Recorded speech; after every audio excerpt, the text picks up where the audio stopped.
in the 1700s, the United States didn't exist. There were 13 colonies. They were colonies of Great Britain. Being a colony of Great Britain had some obligations, and it had plenty of privileges.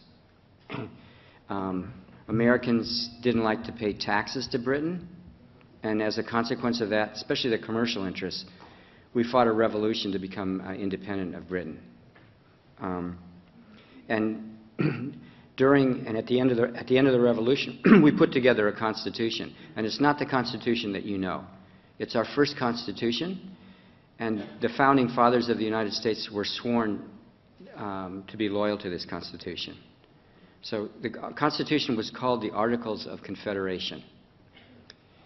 And the way I would think of it is it was Ronald Reagan's dream. It was a constitution. There were 13 independent sovereign states. They were called the states. And state meant state, sovereign state. Those 13 sovereign states had basically they had the monopoly on the use of force within those states, and they had the monopoly on taxes, on the ability to tax. They had a monopoly on the ability to regulate trade. So there were really 13 countries, so think of that.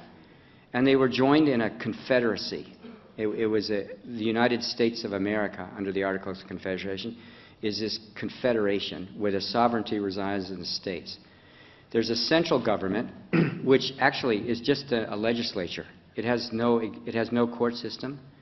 It has no executive. It's a Congress, and people at the time described it as a debating society.